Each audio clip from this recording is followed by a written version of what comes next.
Yo, Kirara! Salamat sa pag-click sa upload natin ngayon. Bago natin simulan, paki-like mo naman ang video. Na-like mo na? Maraming salamat. Simulan na natin.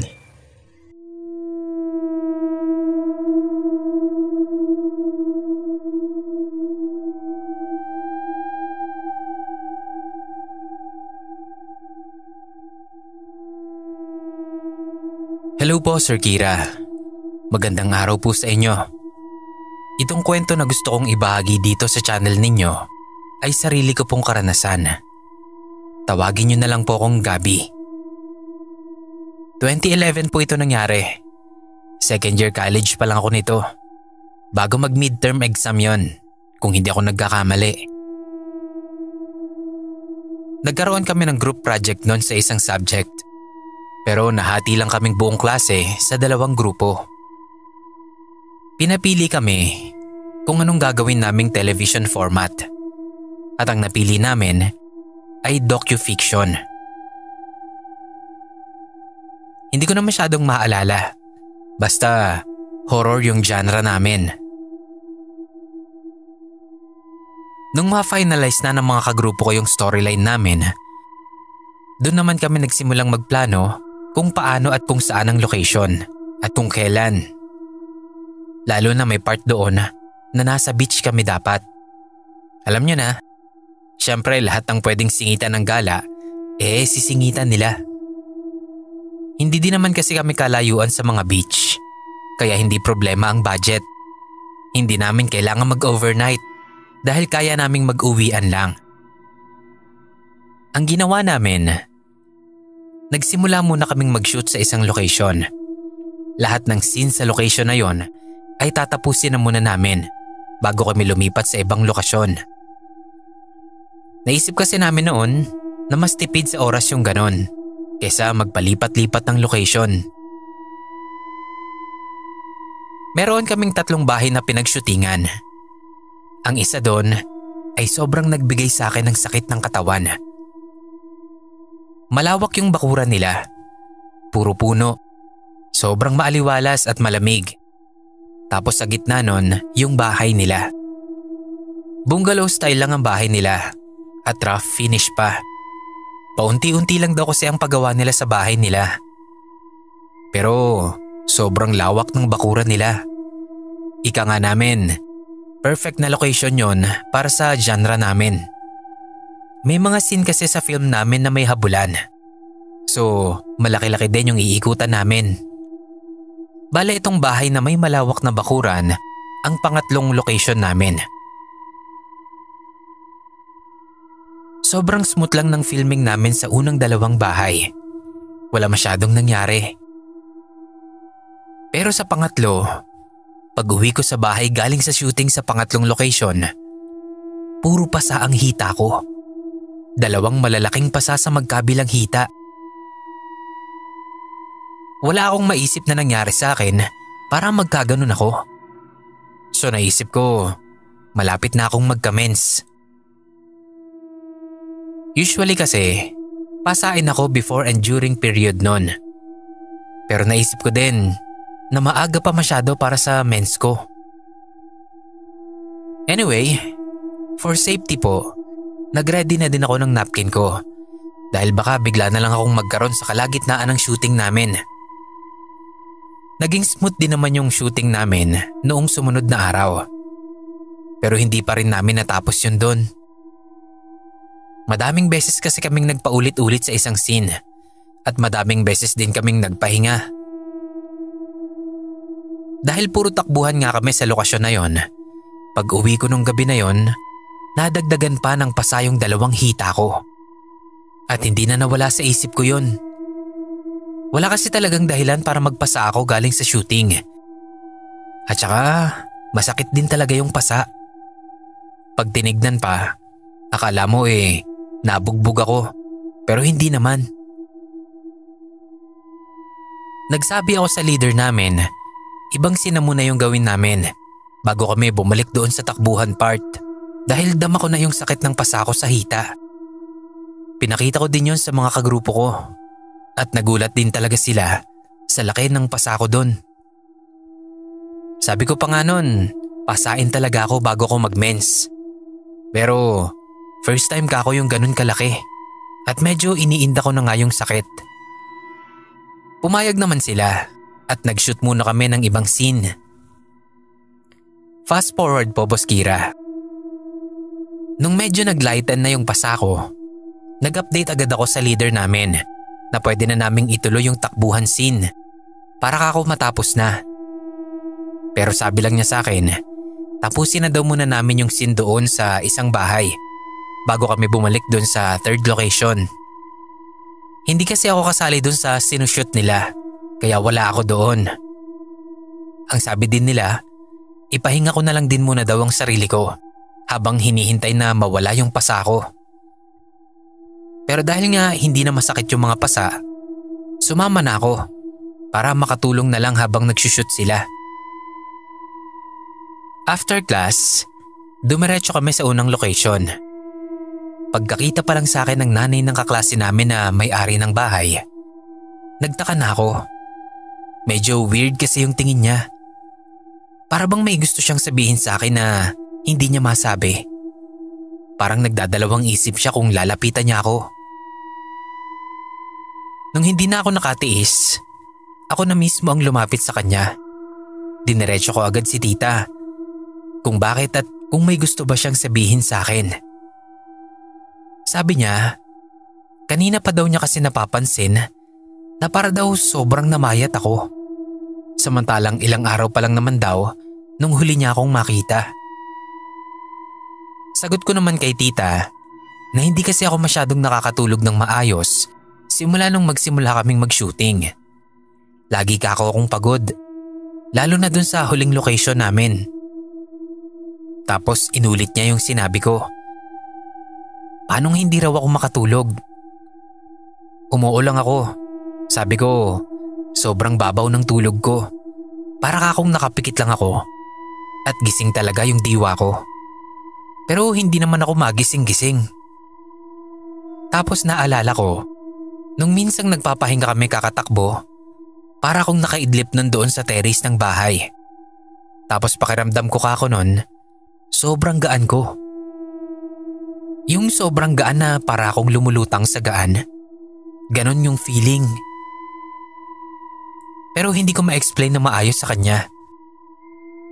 Nagising na lang kako ako nun nung hilahin ako paupo ng kaklase ko dahil makikiupo daw siya.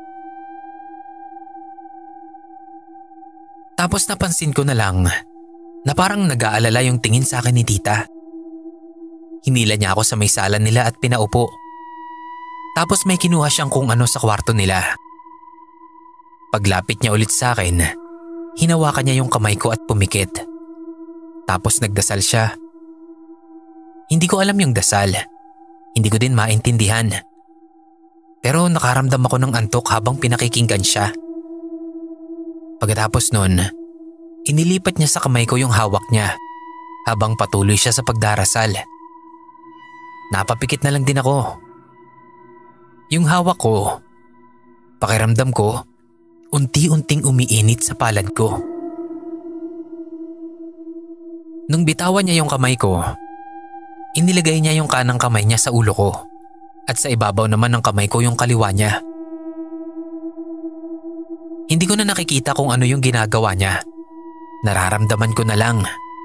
Pero alam ko na nagdadasal pa din siya habang nakapikit ako. At nung matapos siya, doon na ako napadilat. Sinabihan niya ako na dalhin ko daw palagi yung medalyon na hawak ko sa kahit saan man ako magpunta. Tapos pinatayo niya na ako ulit at nginitian na parabang walang nangyari. Na parabang normal lang yung ginawa namin. Nagpaalam na din siya sa akin dahil may pupuntahan pa daw siya. Parang himala namang gumaan ang pakiramdam ko matapos yun. Kaya maayos akong nakatulong sa shooting scene na tinatapos nila. Kinabukasan, nung i-check ko yung mga pasa ko, nagulat ako kasi wala na lahat. Wala na rin akong nararamdamang kahit anong sakit. As in parang Walang bakas na may iniinda kong pasa.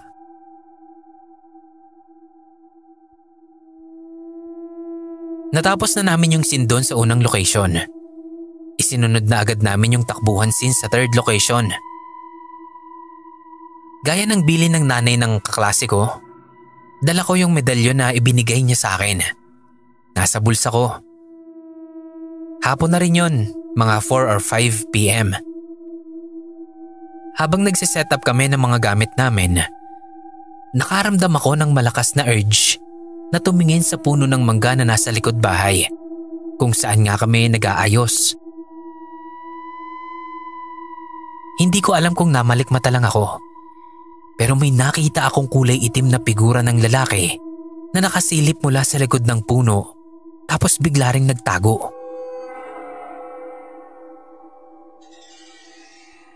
Ayokong takutin ang sarili ko, kaya tiyanek ko kung ano yon. Pinuntahan at inikutan ko yung puno ng mangga. Pero wala naman akong nakita. Pero ang bigat ng pakiramdam ko habang nandun ako. At naramdaman ko din na bumigat yung bulsa ko. Wala namang ibang nakalagay doon kundi yung medalyon. Kaya naman bumalik na ako sa pwesto at inilagay ko muna yon sa bag. Weird nga kasi mainit-init din yung medalyon ng hawakan ko. So eto na. Kinukunan na namin yung scene ng takbuhan. At dahil nga habulan yung eksena, maingay kami. Sa script, dapat ay lilingunin ko yung humahabol sa akin pagkalagpas ko sa puno ng mangga. Kaya yun yung ginawa ko. Pero di ko inaasahan yung nakita ko. Mga ilang hakbang paglagpas ko sa puno, paglingon ko, hindi yung kaklase ko yung nakita kong humahabol sa akin, kundi isang itim na parang usok na parang hugis tao din.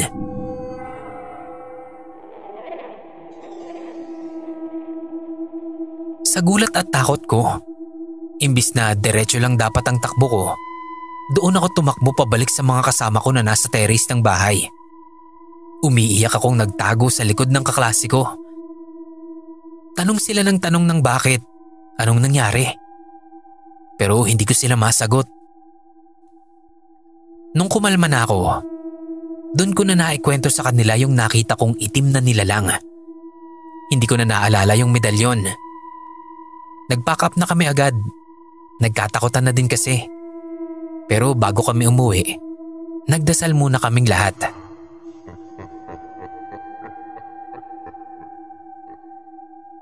Hinihinto na rin muna namin yung shooting ng takbuhan scene. Sabi ng leader namin, subukan na lang daw namin pagkasyahin na lang yung mga na-shoot na namin sa mga scene na kailangan namin. Nag-skip kami ng shooting ng 2 o 3 araw din. Tapos nagtuloy na kami sa mga scene sa beach. Doon sa beach, naghintay pa kami ng medyo padilim na bago kami nag-shoot. Nagtayo kami ng tent, tapos mga upuan palibot sa maliit na bonfire. Parang banding chill time lang kami doon habang nakaset up yung camera at nakatutok sa amin. Yun kasi talaga yung first scene o yung intro namin bago mangyari yung mga kababalaghan sa film namin. Kaya chill-chill lang talaga kami. Nagpaabot na lang din kami ng halos 8:00 doon sa dami ng napagkwentuhan namin. Hanggang sa naisipan na naming mag-pack up na. Nung makapagligpit na kami, kanya-kanyang bit-bit na ng mga gamit namin. Ako lang yung nasa harap at nauuna sa kanila. Uwing-uwi na kasi talaga ako nun dahil nilalamok na rin ako. Nung malapit na kami dun sa may ilaw na, bigla kong naramdaman na may tumulak sa akin mula sa likod. Malaking kamay yun at may kalakasan din yung pagkakatulak sa akin. Kaya naman nasubsob ako sa may buhanginan. Wala akong nadinig dun kundi tawanan sa mga kasama ko. Kaya nung makaupo ako, nilingon ko sila. Pero imbis na magalit, ay nagtaka ko. Kasi ang layo pa nila sa akin. Pagtayo ko, doon pa lang sila nakalapit sa akin. Kaya tinanong ko agad sila kung sinong tumulak sa akin Akala nila nagbibiro ako kasi tinatawanan pa nila ako. Pero pinakita ko sa kanila na talagang seryoso ko na may tumulak sa akin. Naramdaman ko kako yung kamay sa likod ko, pati na yung lakas ng pagtulak. Pero ipinilit din naman nila na wala sa kanila yung gumawa nun. Bukod pa sa walang ibang tao na malapit sa akin nun noong time na madapa ako. Tinulungan ako ni leader nun na magpagpag ng mga buhangin na dumikit sa akin. Tapos napagpagan din niya yung bandang likod ko. Naramdaman kong nanakit yung part na yon sa likod ko na pinapagpag niya. Napaaray talaga ako. Kaya na-curious siya. Itinaas niya ng bahagya yung t-shirt ko. Doon ay nakita nila na may namumulang parte ng likod ko. At yung pula ay hugis kamay daw. Nagmadali na kami agad na lumayo sa lugar na yon at nagpasundo na. Pag-uwi ko sa bahay, tinignan ko agad yun sa salamin at nakita ko mula doon na nagpasana din ang likod ko. Naaalala ko agad yung medalyon at isinuod ko yun sa leeg ko. Pagkatapos kong magdasal, ipinasok ko yun sa loob ng damit ko at natulog na. Kinabukasan, mas lalong nanakit yung likod ko. Kaya nagsabi na ako sa mama ko. Nagsuggest siya na magpahilot daw ako. Kaya umuo naman ako. Hindi na muna ako pumasok nun sa school. Nagpasama ko kay mama dun sa manghihilot na sinasabi niya. Pagdating dun, nakipagbatian muna siya dun sa manghihilot bago umalis para makapamalengke. Pinapasok niya ako dun sa isang kwarto at pinahubad sa akin yung t-shirt ko. Nakita niya agad yung malaking pasa sa likod ko. Tinanong niya kung anong nangyari. Sinabi ko naman na may tumulak nga sa akin pero hindi ko alam kung ano o kung sino. Tapos ang sabi niya agad, wag ko raw huhubarin yung medalyon na suot ko para hindi na ako malapitan ng masamang elemento. Galit daw yung engkanto sa akin. Kaya ako sinasaktan. Tinanong ko siya kung anong pwede kong gawin. Kaso hindi niya raw alam. Hindi pa daw sapat ang kaalaman niya sa panggagamot kaya hindi niya ako matutulungan. At yun nga, sabi niya, lumapit daw ako sa ibang albularyo para daw tuluyan na akong lubayan ng engkanto na yon. Itinuro niya sa akin kung saan ko pwedeng puntahan yung albularyo na alam niya. Tapos sabi niya, magbigay lang daw ako ng kahit na magkano para daw hindi mangalay yung albularyo. Hindi ko naintindihan talaga yon, pero umuo na lang ako. Minessage ko na lang nun si mama na mauna na siyang umuwi sa bahay. So after kong mahilot, diretso na ako agad dun sa albularyo.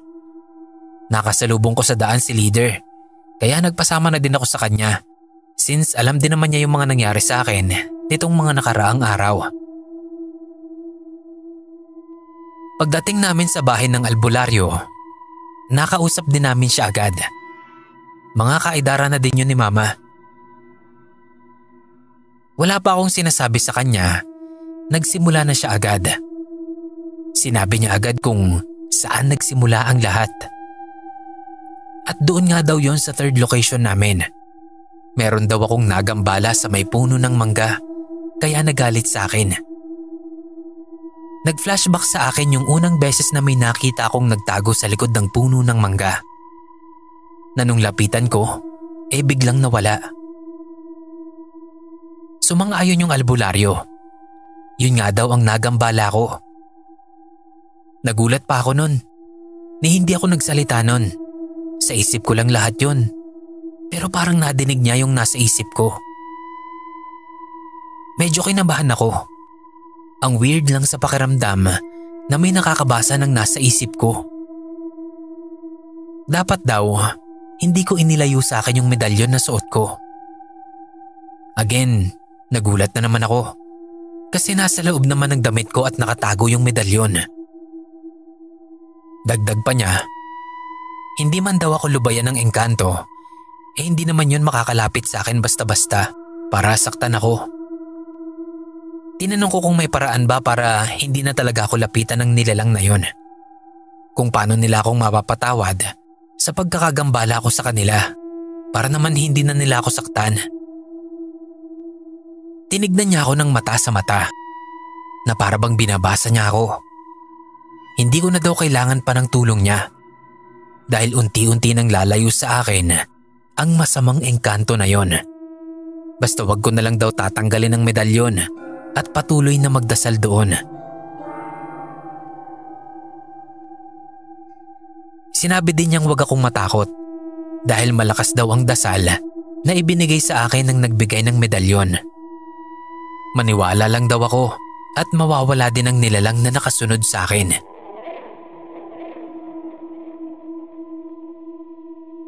Hindi niya tinanggap ang pera na binigay ko dahil wala naman daw siyang ginawa sa akin. Magdasal lang daw ako palagi at maniwala. Pagkatapos nun, umuwi na ako.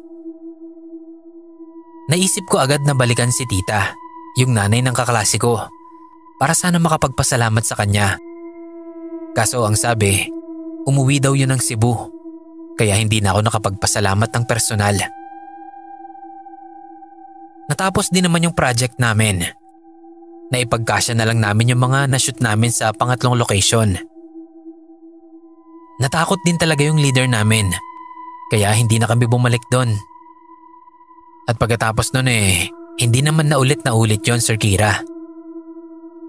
Pero mula din nun, hindi ko na din tinatanggal sa akin yung medalyon na suot-suot ko. Hanggang dito na lang po. Pasensya na kung masyadong napahaba. Sana po mabasa ninyo. Salamat.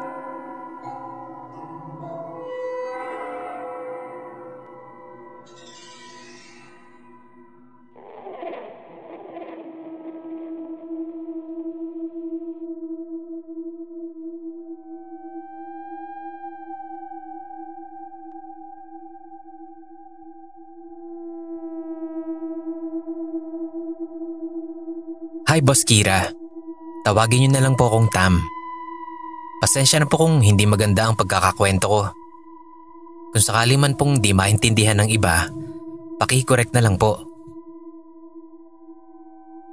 Bata pa ako, bukas na ang third eye ko.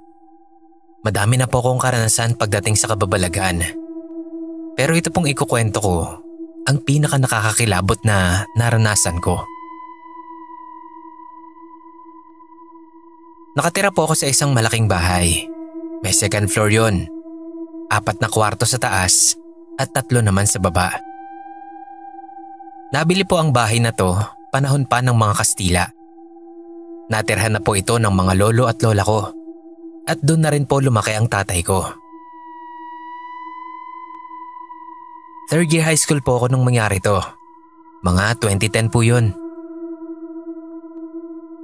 Kahit marami pong kwarto yung bahay, sa iisang kwarto lang po kaming buong pamilya natutulog.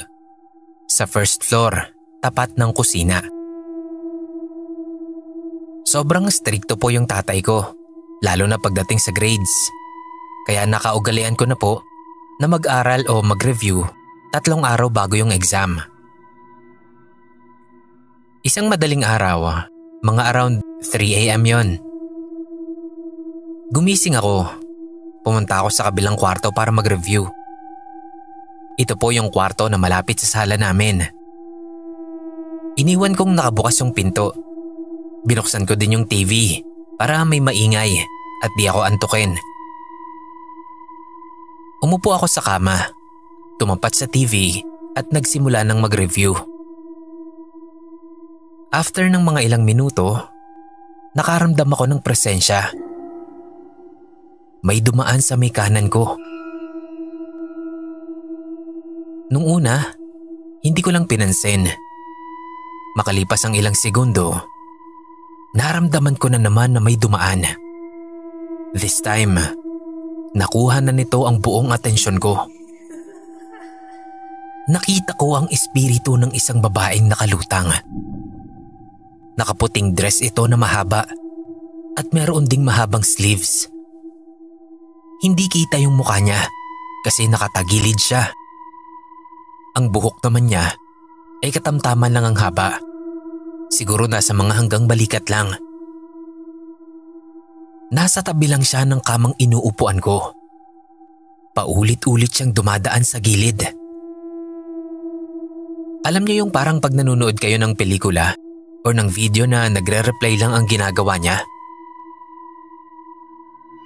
Nakatitig lang ako sa kanya.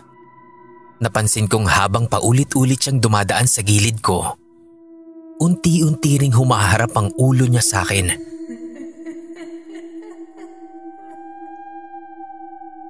Sa bawat pagdaan niya, dahan-dahang humaharap ang tingin niya sa akin at doon na ako nagsimulang kilabutan.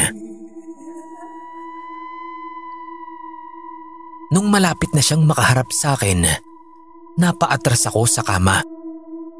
Noong nakaharap na siya, tumigil siya sa tapat ko.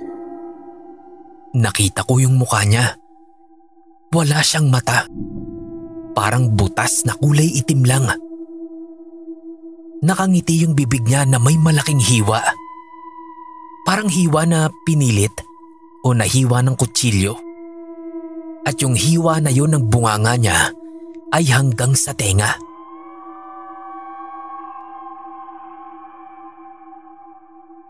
Halos mabaliw ako noon sa nginig at takot. Hindi ko alam ang gagawin ko kasi malapit siya sa pinto na labasan ng kwarto. Nilakasan ko ang loob ko. Nagmadali akong tumakbo palabas ng kwarto. Diretso sa banyo namin para maghilamos. Binalikan ko ng tingin yung kwarto. Nandoon pa rin siya. Iniwan ko na lang yung gamit ko doon. Pagkatapos ay bumalik na sa kwarto namin kung nasaan ang pamilya ko.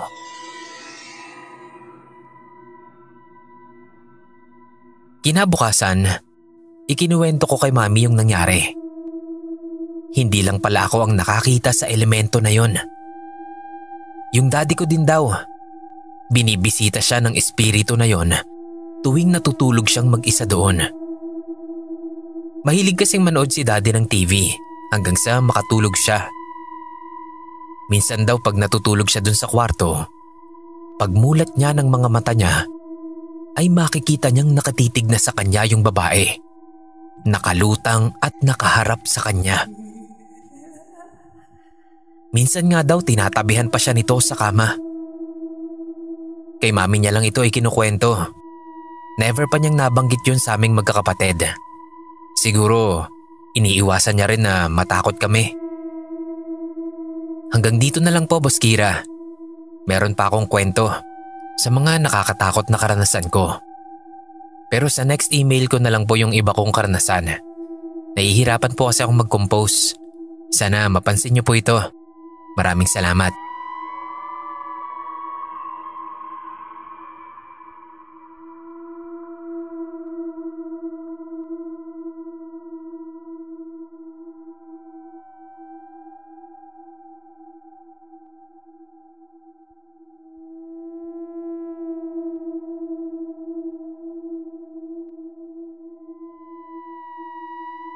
Hi Sir Kira. Isa ako sa mga tagapakinig mo. Silent listener po ako. Itago niyo na lang ako sa pangalang Kit. Bago ko po umpisahan ang aking kwento, ay nais ko po muna kayong batiin ng magandang hapon. Lalo na sa mga nakikinig neto. Sana po mapasama ito sa inyong mga susunod na kwento. So eto na nga. Nangyari po ito noong second year college ako. Papalapit na noon yung midterm exams namin. Kaya kailangan na itong paghandaan. 1 week before ng exam namin, napagpasyahan namin ng mga kaklase at tropa ko na mag-overnight para sa aming review. Nagkakagulo pa kami noon kasi hindi namin alam kung kaninong bahay kami mag-overnight. Tapos noon, nagpresenta ang kaklase ko na sa kanila na lang daw kami mag-review para naman daw may kasama din siya at may mapagtatanungan. Masaya kami noon kasi marami kami sa plano. Pero kagaya ng inaasahan, iilan lang kami ng mga tropa na natuloy. 8 dapat kami nun. Pero umuwi rin yung 2 sa bahay nila kasi hindi sila pinayagang mag-overnight. Maaga kaming dumating sa bahay ng kaklase ko kaya hapon na umuwi yung 2. So bali 6 na lang kami nun. Lahat kaming mga naiwan ay magtotropa. Nagtuloy-tuloy na yung review namin. Hanggang sa umabot kami ng 12 a.m. Hating gabi na nun at sa terrace nila kami nagre-review dahil may whiteboard kami doon para sa explanation. So para hindi antukin ay nagyoyosi ako noon at yung tropa ng may-ari ng bahay. After namin magyosi, nag-aya na kaming matulog. So di yun, nagligpit na kami at naghanda na para matulog. Dahil na din sa pagod, ay mabilis kaming nakatulog. At dito na nga po nangyari yung hindi namin inaasahang pangyayari. Nagising ako ng mga around 2 a.m. kasi naiihi ako at nakaramdam ako ng di pagkakomportable. Parang namamahay ako. At ayun na nga, pagkatapos kong mag-CR, bumalik na ako sa kwarto kung saan kami natutulog. Bukas yung bintana nun at merong bakal na nakaharang. Malakas yung hangin nung gabing yon. Sanhi ng paglipad ng kurtina doon sa may bintana nila. May napansin akong taong nakatayo doon, di kalayuan sa bintana. Maitim siya at parang anino. Hindi ko siya mamukaan dahil na rin siguro sa pagkaantok. Kapag humahakbang ako, ay humahakbang din siya at para din siyang nakatingin sa akin. Napansin ko yung ginagawa niyang yon. So ang ginawa ko, ibinaling ko sa kanan yung ulo ko at yun din yung ginawa niya. Sa tuwing may gagawin ako, yun din ang ginagawa nung itim na anino na yon. Babaling ako sa kanan, babaling din siya sa kanan. Kung sa kaliwa naman, ay sa kaliwa din siya gagalaw. Kapag lalakad ako paharap, ay lalakad din siya. At kung aatras ako, ay aatras din. Para ba akong nananalamin? Habang nangyayari ang mga kaganapang ito, ay may nadidinig akong bumubulong sa akin. At ang sabi, "Sige, lumakad ka pa para makalayo na ako sa aking kinapupwestuhan."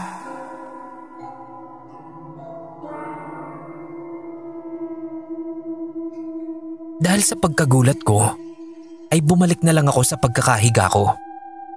Hindi ko na lang din namalaya na umaga na pala. Nagising na lang din ako dahil sa tama ng sikat ng araw. Nakauwi din naman po kami ng maayos ng mga kaklase ko sa kanya-kanya naming bahay. Kinabukasan nga nun, tinanong ko yung kaklase ko. Pero hindi niya ako sinagot.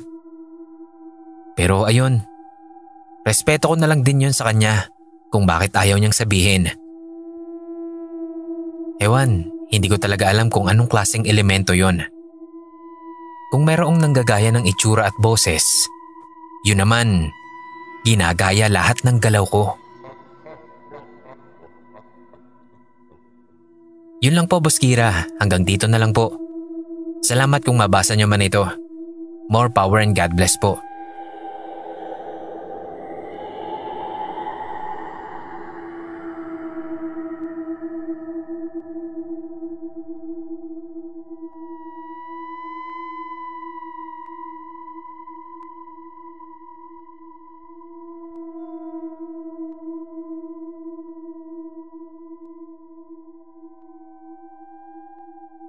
Magandang araw po, Sir Kira. Matagal na po akong listener at subscriber ng channel mo. Napaka-intriguing po ng mga kwento, mapa-fiction man o true story. Kaya naisip ko na rin na isubmit ang isa sa mga kwento ko. Sana po mabasa nyo to at ma-feature sa channel. Kung mayroon mang elemento experience and classroom compilation stories, baka mapasok po ito sa kategory na yon. Thank you po, Sir Kira, and God bless. Itago niyo na lang po ako sa pangalang Katya. Sorry po kung medyo mahaba ang storyang to. Marami po akong naranasang kababalaghan mula pa pagkabata hanggang sa kasalukuyan. Siguro dahil na rin sa apo ako ng isang manggagamot. Nakakakita po yung lola ko dahil bukas na bukas yung third eye niya at isa po siyang manggagamot. Ang ikukwento ko po ay ang pinaka nakakatakot na nangyari sa akin noong 4th year high school ako. Noong nakabukas pa yung third eye ko at nakakaranas ako ng mga bagay na hindi nararanasan ng karamihan.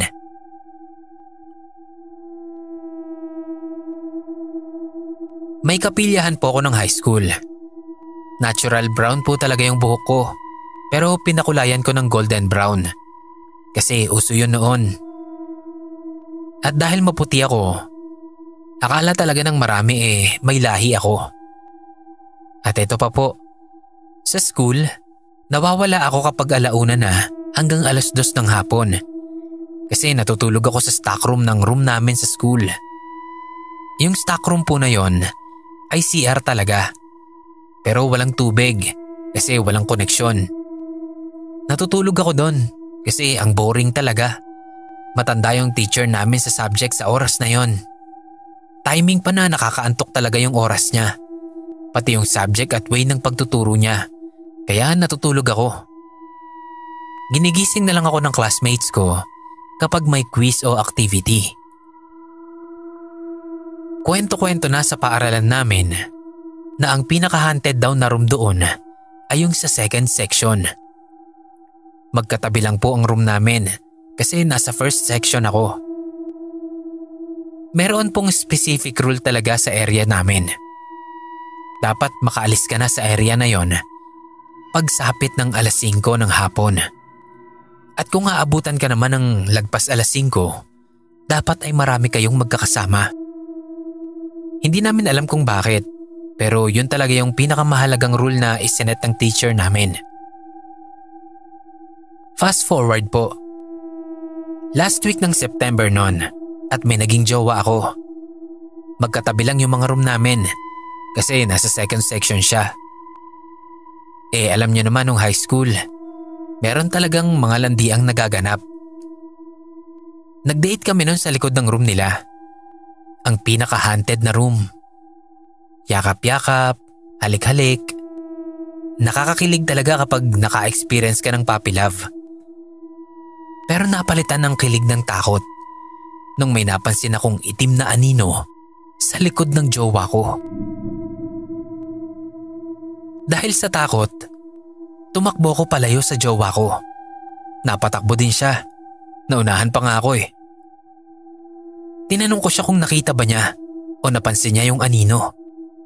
Sabi niya hindi raw, pero mabigat daw ang pakiramdam niya. Kinabukasan, hindi nakapasok yung jowa ko. Nagtaka ko noon kaya tinawagan ko siya. Sinabi niya na may trangkaso daw siya at baka 3 araw siyang hindi makapasok. Tinapik ako ng classmate ko. Tinatanong niya ako kung bakit daw kami nag-date doon sa likod. Ginantihan ko rin siya ng tanong. Sabi ko, "Bakit? Nakikipag-date ka rin naman doon sa likod ah." Ang sagot niya, "Oo, pero alam ko hindi dapat mag-date doon sa likod o magstay kapag 5 PM na. Kung may mangyari sa'yo, labas ako dyan ha. Sinabihan na kita. Nasa iyo na yun kung makikinig ka o hindi." Nagtaka ako nun. Bakit parang ang seryoso naman niya masyado? Nag-date lang sa likod tapos ganyan na siya makapagsalita. Hindi lang naman kami ang nagde-date doon sa likod ah. May iba pa. Pero napaisip ako nun. Hindi ba namamalayan ng ibang nagde-date doon yung anino? Pero binaliwala ko na lang at nagpatuloy na lang ako sa araw ko. Makalipas nga ang 3 araw, nakapasok na ulit yung jowa ko. May mga pasa siya sa braso at hindi lang simpleng pasa. Kasi yung isang pasa niya, hugis kamay ng tao. Na parang hinuwakan siya ng sobrang higpit sa braso. Tinanong ko siya kung bakit siya may pasa at kung sinong may gawa nun. Sumagot naman agad siya ng ewan niya daw. Baka daw dahil sa trangkaso. Sabi ko, pwede ba yun? Magkakapasa ba kapag nagkatrangkaso? Sabi ko, ipatingin niya yon sa manggagamot.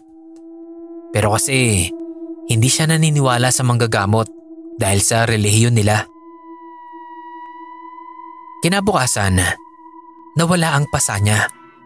As in nawala talaga. Eh di ba pagpasa, mga ilang araw o weeks pa bago mawala? Yun talaga hindi. Kinabukasan, wala na. Wala na rin yung trangkaso niya. Nagtaka ako pero hindi na lang namin pinag-usapan. Sabi ko na lang, mabuti at wala na siyang sakit. Nagdaan ng ilang araw. Nasa room ako nun. Yung jowa ko, nasa malapit lang sa room para sa singing practice niya. Dadaanan niya ako sa room para sabay kaming umuwi.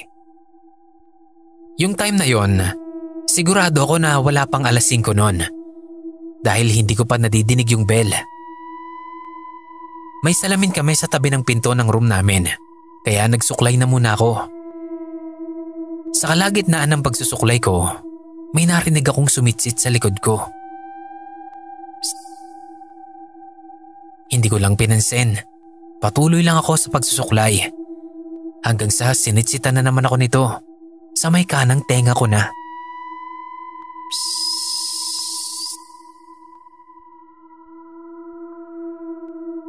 Sa takot ko, ay tumakbo na ako palabas ng room namin. Paglingon ko pabalik, nakita ko ang isang lalaking itim na may mapupulang mga mata. Napaiyak ako nun. Nanigas ako at nanlamig. Nakita ako ng classmate ko. Tapos sinabi ko sa kanya kung anong nangyari. Tinawag nila yung jowa ko at kinuha nito yung gamit ko mula sa classroom namin. Kinuwento ko sa kanya lahat nung nakalabas na kami sa campus. Sabi niya pa, sobrang putla ko raw nung nakita niya ako. Tapos butil-butil daw yung pawis ko. Hindi ako nakatulog nung gabing yon. Kasi nakita ko talaga sa room ang isang lalaking ubod ng itim na mayroong nanlilisik na mga mata. Ewan ko kung bakit ganun siya makatingin. Ano bang ginawa ko sa kanya? Bakit ba siya sa akin nagpapakita? Bakit pinaglalaroan niya ako? Sa takot ko ay nagdasal ako. Kinabukasan, sinabihan ako nung nag-warning sa akin na classmate ko na baka nagalit sa akin yung lalaki kasi nagpaabot pa ako ng 5:00 doon. Sabi ko naman, hindi. Kasi sure ako na wala pang 5:00 noon. Sabi pa niya, dapat daw may kasama ako next time. Tumango na lang ako at nagpatuloy na lang sa araw ko. 1 linggo ang lumipas. Wala namang nangyaring kakaiba. Pero nasa room kami ng barkada ko noon, kasama rin yung jowa ko. Nagpa-practice sila noon para sa pageant. Lumabas muna kami ng jowa ko. Sa labas lang naman ng room. May upuan kasi doon. Ganon ulit. Yakap-yakap, halik-halik. Pero nahinto yun nung makarinig kami ng malakas at parang galit na sitsit sa likod namin. Shhh! Napatayo kami ng jowa ko. Napatili pa ako. Nakita ko kasi sa bintana ang isang babaeng nakaputing damit. Lumuluha ito ng dugo habang tumatawa.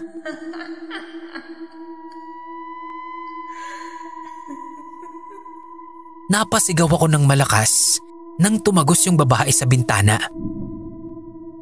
Pero nawala din naman agad yun nung lumabas yung isa kong barkada mula sa room namin. Tinanong niya kung bakit ako sumigaw.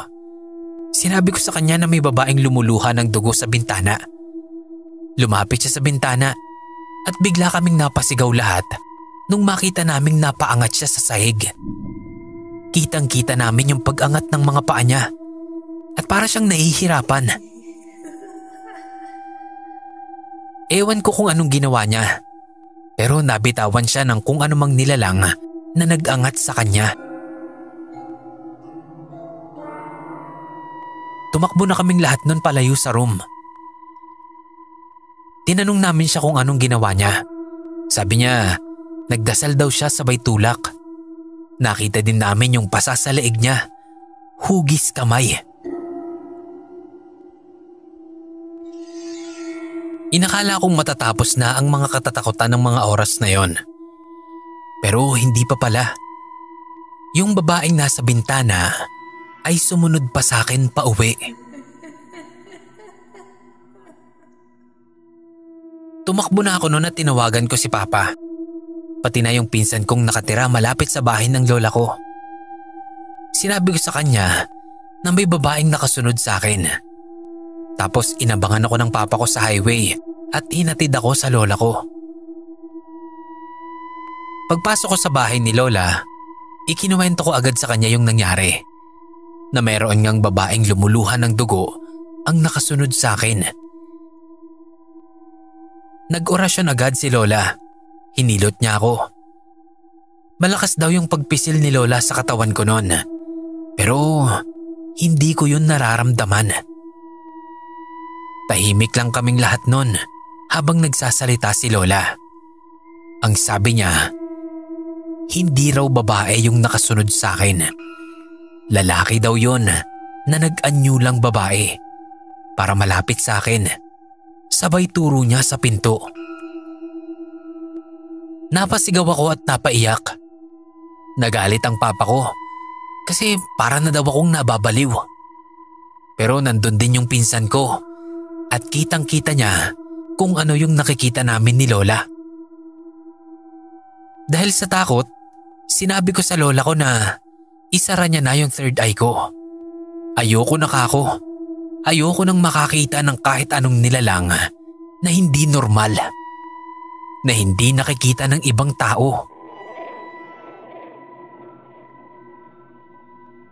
Ewan ko kung anong nangyari. Pero ang huli kong naaalala ay hinaplos ng lola ko ang noo ko. Pagkatapos nun, hindi ko na nakita yung babae, lalaki, o iba pang mga nilalang. Sa bahay pala ako ni lola nakatulog nun. Hindi na rin ako nag-aksaya ng oras. Tinanong ko sa lola ko kung bakit ba ako nilalapitan ng lalaking yon. Ang sabi ni lola, ay natipuhan daw ako ng elemento na yon magmula nang magpakulay ako ng buhok ko. Nakita rin daw nito na natutulog ako sa stock room. At ayun, nagkagusto daw agad ito sa akin.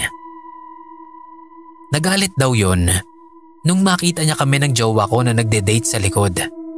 Kaya pinarusahan niya ito. Hinila niya yung jowa ko nung nakita ko siya at tumakbo palayo. Kaya pala may pasa sa braso yung jowa ko. At nagkatrangkaso pa siya.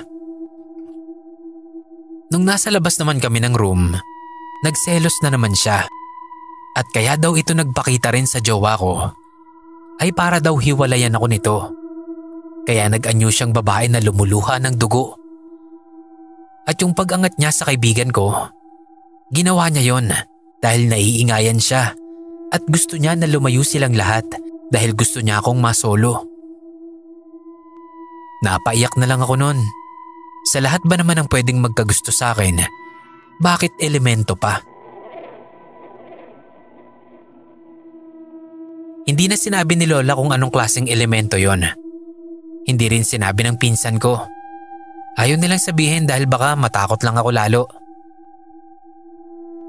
Nagdaan ang mga buwan at halos gabi-gabi, nagigising ako ng mga 2:00 ng madaling araw. Nagigising ako na para bang may nagmamasid sa akin. Hindi na ako nakakatulog nun. Hinihintay ko na lang na mag-4:00 kahit na gustong-gusto ko nang makatulog. Nawawala lang kasi yung pakiramdam na yon kapag 4:00 na. Nahinto lang yon nung makagraduate na ako.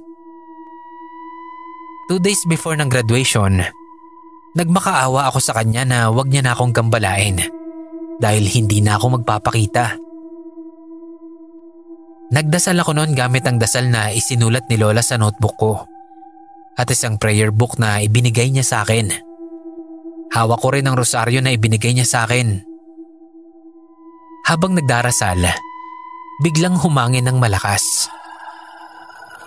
Tapos nakarinig ako ng malakas na tawa na biglang napalitan ng malakas na sigaw na may kahalong boses ng babae at malalim na boses ng lalaki.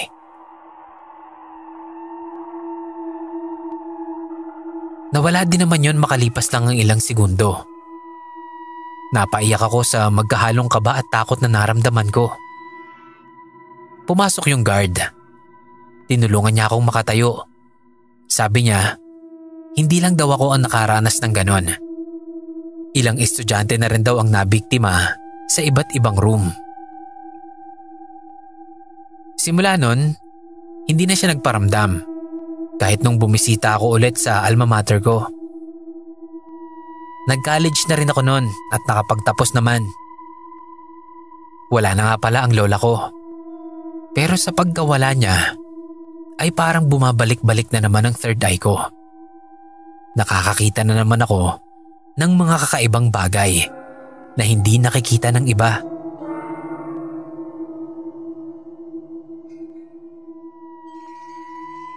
Hanggang dito na lang po muna, Sir Kira.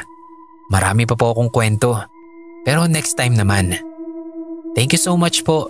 More power to you and your channel. God bless po.